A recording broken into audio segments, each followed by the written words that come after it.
Halo para pendengar, dimanapun kalian berada, selamat datang kembali di konten pembahasan Overlord. Dan di video kali ini, gue kepengen ngebahas profil NPC lagi, yaitu Titus, sang penjaga perpustakaan. Sekaligus gue kepengen ngebahas lebih jauh mengenai perpustakaan Nazarick. So, langsung aja, mari kita mulai. Sebelum kita lanjut nih, akhirnya setelah sekian purnama, ada juga sponsor yang masuk ke channel ini, AFK Journey. Makasih buat AFK Journey, akhirnya mas-mas brewok ini punya segmen sponsor juga. So, mari kita support AFK Journey. Buat yang nggak tahu, AFK Journey adalah RPG fantasi open world ringan yang menghadirkan beberapa fitur baru inovatif ke dalam permainan RPG, yang ngebuat AFK Journey bukan cuma sekedar game idle doang, tapi juga punya nilai jual lain sebagai sebuah game RPG fantasi dengan visual yang khas, mekanik game yang rumit namun santai, cerita yang memikat, serta tambahan dimensi side scrolling yang kompatibel dengan PC. Latar cerita gamenya kurang lebih seperti ini. AFK Journey merupakan game yang dibungkus dalam dunia seni kanvas, di mana segala sesuatunya bernafas dengan kehidupan. Di game ini, kita akan bermain sebagai Merlin untuk mengumpulkan hero dari ke-6 ras dan merumuskan taktik kemenangan dengan banyak tim yang berbeda. Kita bisa bertemu dengan banyak karakter kesayangan di dalam game ini, dan kita juga bisa mengumpulkan banyak karakter baru. Dunianya pun penuh dengan keajaiban, dan semua ini ada di dalam genggaman kita, mulai dari Golden Whiteshire hingga pegunungan Faduso. Kita bisa menjelajahi peta besar yang beragam, memecahkan teka-teki seru, dan menemui NPC menarik yang semuanya bisa kita mainkan dengan mudah hanya dengan satu tangan. Selain bisa naikin level karakter, AFK Arena juga punya fitur untuk menaikkan level equipment. Game ini bisa kita mainkan dengan santai, dan semua sumber dayanya akan bertambah meskipun kita sedang tidur ataupun makan. Game ini bakalan rilis resmi, dan semua hero-nya bakalan gratis, termasuk hero epic juga. Sehingga kita sebagai pemain bisa mengeksplor lebih banyak strategi dalam pertempuran. Dan sebagai tambahan, melalui distribusi berkala dan juga login selama 7 hari, kita para pemain bisa dapat hadiah sampai 450 kali draw gratis. Tidak ada yang namanya iklan, dan game RPG ini ringan untuk dimainkan. Kalau pengen main, AFK Journey sudah ada di iOS dan juga Google Store. Game ini juga ada di PC dan bisa kalian download gratis di situs resmi AFK Journey. Kalian bisa pakai key-code ini untuk dapatkan hadiah menarik seperti 200 diamond dan 20.000 gold coin. Tunggu apa lagi? Setelah video ini, langsung aja download AFK Journey pakai link yang gua kasih di deskripsi di bawah. Biar gua bisa dapat sponsor lebih banyak dan makin rajin bikin kontennya. Terima kasih AFK Journey.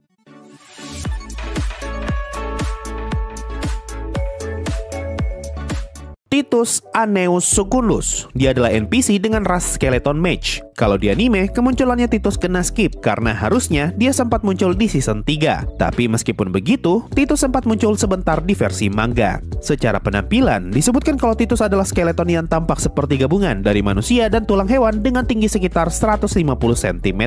Di kepalanya terdapat 2 tanduk yang kelihatan seperti tanduk iblis. Tangannya hanya mempunyai 4 jari dan di bawah mata kakinya terdapat kaki yang terbelah. Makhluk aneh ini menggunakan pakaian layaknya orang Yunani kuno dengan tudung yang menutupi kepala dan juga tanduknya. Selain itu, Titus menggunakan gelang perak dengan hiasan permata warna-warni dan di lehernya terdapat golden ang yang tergantung. Dia juga menggunakan beberapa cincin yang tampak kelihatan kompleks serta aneh, dan cincin itu seperti terlilit di sekitar jari-jarinya. Kemudian disebutkan kalau semua item yang Titus gunakan adalah item sihir yang cukup kuat, dan di pinggangnya ada beberapa scroll yang tergantung layaknya itu adalah pedang. Kita pun diberitahu kalau Titus bukanlah NPC yang ahli dalam pertarungan, meskipun dia memiliki level yang tinggi, karena dia adalah NPC yang berfokus pada kemampuan produksi. Di web novel disebutkan kalau Titus sama sekali tidak memiliki investasi di racial level, sehingga job levelnya jadi sangat tinggi. Kemungkinan kalimat ini merefer ke karakter sheetnya Shihoto Tokitu yang juga lebih berfokus ke job level daripada racial level. Inilah yang jadi alasan kenapa rasnya Titus hanya sekedar skeleton mage yang notabene merupakan ras dasar bagi skeleton. Meskipun levelnya Titus jauh lebih tinggi daripada bawahannya yang adalah Elder Lich. Mirip-mirip seperti kasusnya Shihoto Tokitu yang punya level 78 tapi rasnya cuma sekedar orc karena racial levelnya hanya 1. Titus sendiri merupakan NPC yang bertugas untuk menjaga atau mungkin mengurus Ashurbanipal, yaitu perpustakaan yang ada di lantai 9 Nazarick. Kalau kalian ingat, di season 3 kita sempat diperlihatkan Mare yang lagi baca buku. Nah, buku yang Mare baca berasal dari perpustakaan ini. Selain Titus, perpustakaan ini juga diisi oleh banyak makhluk berlevel tinggi yang merupakan bawahannya Titus. Mereka diberi tugas untuk menjaga keamanan, menjaga kebersihan, dan juga menyambut pengunjung yang datang ke perpustakaan. Salah satu bawahannya Titus yang sudah diketahui adalah Elder Lich yang dipanggil dipanggil dengan nama Librarian J. Lalu kalau di manga Overlord Undead King Oh chapter 70, kita sempat diperlihatkan Elder Lich lain yang disebut Librarian B. Dari sini bisa kita anggap kalau ada banyak Elder Lich yang bertugas di dalam Ashurbanipal, dan mereka semua dipanggil berdasarkan abjad, yaitu dari Librarian A sampai Librarian Z, atau bahkan mungkin lebih, atau ternyata malah kurang. Nah, ketika Mare masuk ke dalam Ashurbanipal, dia dipandu oleh Librarian J untuk menuju ke ruangannya Titus. Dan selama perjalanan menuju ke ruangan itu, kita diberitahu kalau Mare melihat banyak sekali undead tipe Magicaster yang lalu lalang. Ini berarti ada banyak jenis undead lain selain Elder Lich yang juga bertugas mengurus Ashurbanipal. Lalu, setelah bertemu dengan Titus, Mare ngomong kalau dia ingin meminjam bawahannya Titus yang levelnya di atas 75. Mendengar permintaan tersebut, Titus pun bersedia meminjamkan 5 orang Overlord yang bernama Coceus, Ulpius, Aelius, Fulvius, dan juga Aurelius. Informasi ini mau ngasih tahu kita kalau setidaknya ada 5 undead dengan ras Overlord yang bertugas untuk menjaga Ashurbanipal, dan mereka semua adalah bawahannya Titus. Jadi untuk mengakali kemampuan bertarung Titus yang rendah, dia pun dibekali dengan banyak sekali undead berlevel tinggi sebagai bawahannya, termasuk undead dengan ras tertinggi yaitu Overlord. Nah, sampai di sini gue kepengen ngebahas sedikit mengenai Ashurbanipal sebelum gue lanjut ngebahas Titus lagi. Di volume 8 kita diberitahu mengenai eksteriornya Ashurbanipal, di mana semua perabotan di ruangan ini menggunakan warna dasar coklat ebony yang tampak bermartabat dan diterangi dengan cahaya yang hangat. Langit-langitnya berbentuk kubah dan terdapat pintu ganda berukuran besar yang ukurannya bisa disandingkan dengan pintu masuk menuju ruang tahta. Pintu tersebut dijaga oleh sepasang golem yang masing-masing setinggi 3 meter. Kedua golem itu tampak seperti warrior dan mereka dibuat oleh Saprimbing dengan menggunakan metal langka, sehingga ngebuat kedua golem itu jauh lebih kuat daripada golem biasa. Selain bertugas untuk menjaga, kedua golem itu juga bertugas untuk membukakan pintu bagi siapa saja yang ingin masuk ke dalam. Contohnya bisa kita lihat di volume 8 ini, di mana Mare minta untuk dibukakan pintu dan kedua golem itu bergegas membuka pintu tersebut.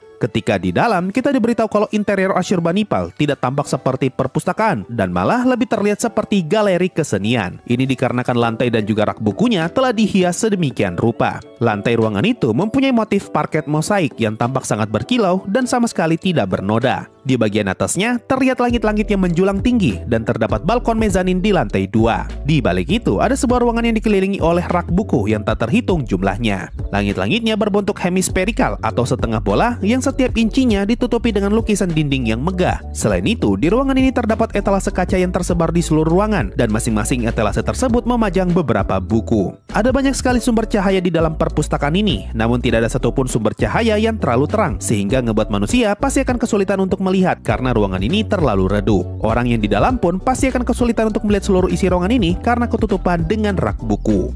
Setelah pintu masuk ditutup, cahaya dari luar pun menghilang sehingga ngebuat ruangan ini tampak semakin gelap dan juga mulai terasa hening. Kombinasi ini ngebuat suasana di Ashurbanipal terasa menyeramkan. Nah, kalau kalian nggak tahu alasan kenapa sumber cahaya di Ashurbanipal sengaja dibuat redup, karena cahaya dengan intensitas tinggi dapat merusak kualitas buku. Kita pun diberitahu kalau Ashurbanipal terbagi ke dalam 3 aula besar, yaitu The Hall of Knowledge atau aula pengetahuan, The Hall of Reason atau aula alasan, dan The Hall of Magic atau aula sihir. Selain itu, masih ada beberapa ruangan kecil lain yang mempunyai tujuan spesifiknya masing-masing, seperti ruangan individual untuk setiap staff. Nah, di Yggdrasil ada 5 jenis buku. Pertama, buku berisi data monster. Ini adalah buku yang bisa digunakan untuk memanggil mercenary monster melalui ritual pemanggilan. Buku kedua adalah item sihir yang berbentuk seperti buku. Item ini mirip seperti scroll yang juga hanya bisa digunakan sekali. Akan tetapi, item scroll hanya bisa dipakai oleh kelas tertentu, sementara item buku bisa digunakan oleh siapa saja. Buku ketiga adalah item event. Ini adalah item berbentuk buku yang biasanya ditujukan untuk mengubah job kelas seseorang. Contohnya Ainz yang menggunakan buku berjudul Book of the Dead untuk mengubah job kelasnya dari Skeleton Mage menjadi Elder Lich. Buku keempat adalah visual data. Ini adalah item berbentuk buku yang biasanya digunakan oleh blacksmith untuk ngebuat skin item.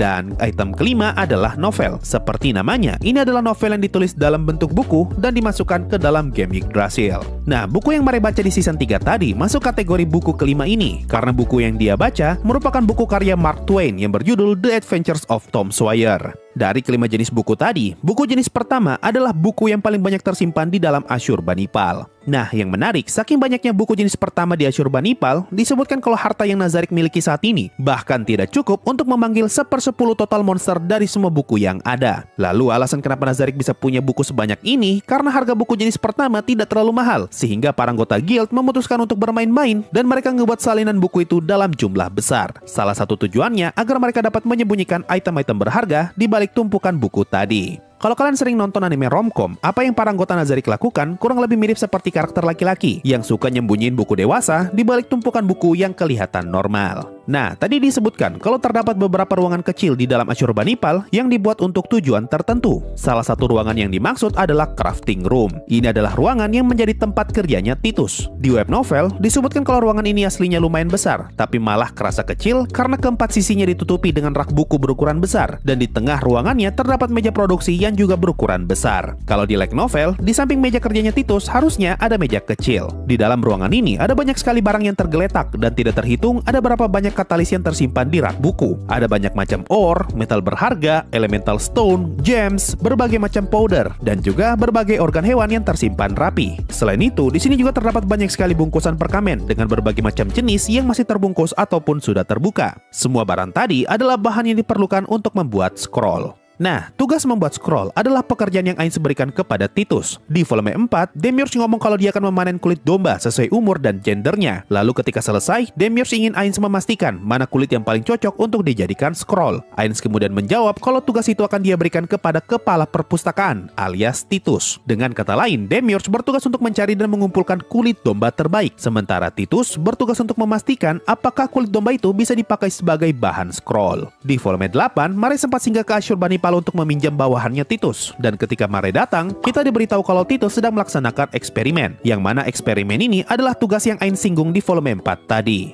Titus kemudian meminta bantuan Mare untuk menggunakan sihir tier 4 ke scroll buatannya, dan hasilnya scroll tersebut tidak mampu menampung sihirnya Mare. Nah, setelah eksperimennya gagal, Titus sempat menyebutkan kalimat yang cukup disturbing kalau kalian tahu konteksnya, yaitu Titus ngomong, umur 10 tahun ternyata gagal. Kalimat ini merefer ke domba yang Demiurge bahas di volume 4 tadi, di mana Demiurge ingin Ainz memeriksa mana kulit domba terbaik berdasarkan umur dan juga gendernya. Dengan kata lain, scroll yang baru saja Titus gunakan tadi berasal dari kulit anak domba berumur 10 tahun. Titus pun berkesimpulan kalau bahan yang dia miliki saat ini hanya bisa digunakan untuk membuat scroll yang dapat menampung sihir tier 3 ke bawah. Dia bahkan sudah mencoba menggunakan perkamen yang tersebar di negara sekitar Nazarik, dan hasilnya scroll yang dia buat hanya bisa menampung sihir tier 1 saja. Titus pun menyadari kalau terdapat perbedaan teknologi antara penduduk New World dengan penduduk Nazarik, sama seperti metode pembuatan potion yang juga berbeda. Titus percaya kalau penduduk New World mempunyai teknik pembuatan scroll yang jauh lebih baik daripada dirinya, sehingga Titus sangat tertarik untuk mempelajari teknologi tersebut dan meningkatkan kemampuannya. Ini yang jadi alasan kenapa di volume 16 kemarin, Ainz sempat ngomong kalau dia telah menyerahkan tugas untuk mempelajari teknologi New World kepada Titus dan juga yang lainnya. Selain bertugas ngebuat scroll dan mempelajari teknologi baru, Titus juga sempat ditugaskan sesuatu oleh Ainz. Di volume 3, Ainz ngomong kalau dia pengen menyerahkan sesuatu kepada kepala perpustakaan. Nah, saat itu masih belum diketahui barang apa yang ingin Ainz berikan kepada Titus. Sampai akhirnya volume 6 rilis dan terungkap kalau barang yang ingin Ainz berikan adalah buku catatannya Neya. Ini berarti orang yang menerjemahkan buku catatannya Neya dan mengekstrak semua informasi di dalamnya adalah Titus. Makanya Ainz berterima kasih kepada Neya atas informasi yang ada di buku itu. Lalu kalau di web novel, Titus punya satu tugas lagi, yaitu bekerja dengan Fluder, entah sebagai rekan ataupun mentor. Soalnya Ainz cuma ngomong untuk memperkenalkan Fluder kepada Titus. Nah, itu tadi semua informasi yang sudah diketahui mengenai Titus, sang NPC penjaga perpus yang juga jadi tukang olah kulit domba. Gimana pendapat kalian nih soal karakter yang satu ini? Coba komen di bawah. Mungkin itu saja untuk video kali ini. Makasih semua yang sudah mendengarkan sampai di titik ini. Sampai jumpa di video yang lain, dan bye-bye.